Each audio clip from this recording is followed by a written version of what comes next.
ब्रह्मवेद खंड 3 अध्याय 1 आकाश का महत्व। इस जगत की रिक्तता ही आकाश है। वह स्थान जहाँ रिक्तता नहीं होती वहाँ किसी का भी प्रवेश संभव नहीं। ऐसा नहीं हो सकता कि समय के आधार पर जगत स्वयं रिक्त हो जाए। यह ब्रह्म का नियम है कि जब भी नव निर्माण की आवश्यकता होती है उसके लिए रिक्तता सर्वप्रथम आवश्यक है। ब्रह्मांड की रिक्तता भी आकाश का स्वरूप है। यह रिक्तता ही ब्रह्मांड को जीवंत रखती है।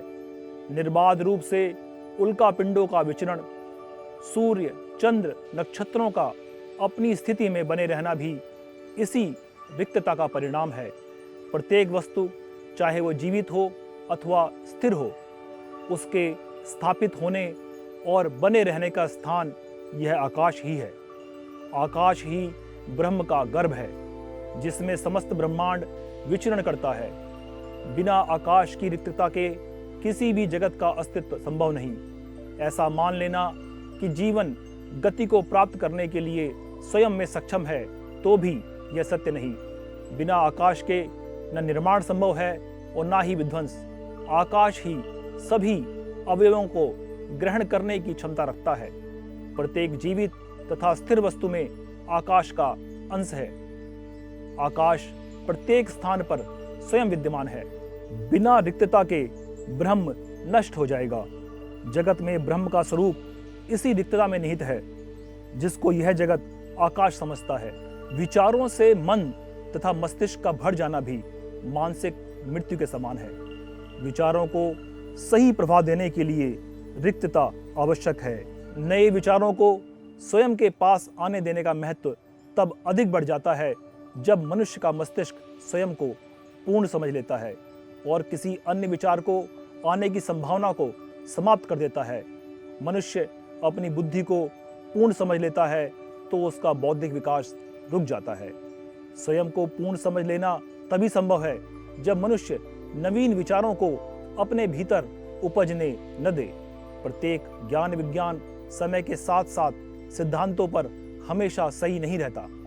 विज्ञान को निरंतरता से स्वीकार करने की क्षमता एक ब्रह्मज्ञानी में रहती है।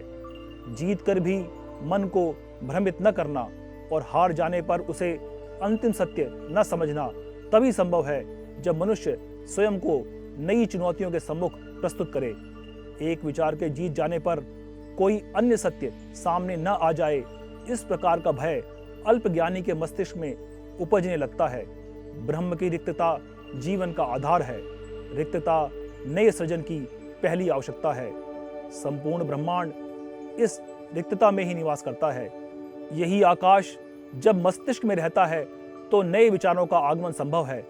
कोई भी जीवन विचार शून्य नहीं रहता और अल्पज्ञानी तो विशेष भ्रम में विचरण करता है।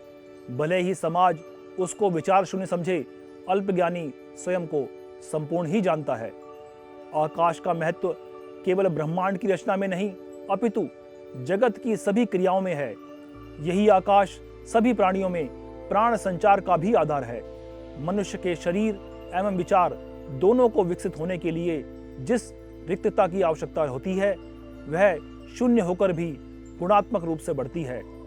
शून्य से वृद्धि प्राप्त होने का ज्ञान कोई अल्पज्ञानी कैसे जान सकेगा?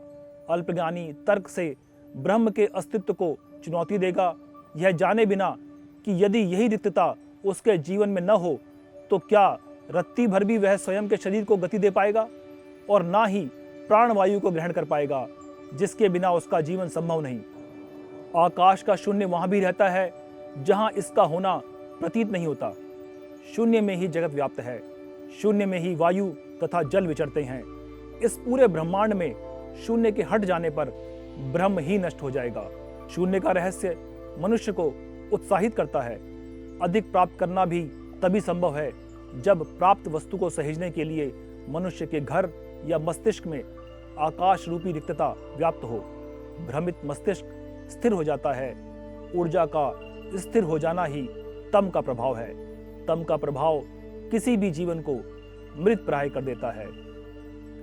ब्रह्मवेद खंड 3 प्रथम अध्याय आकाश का महत्व समाप्त।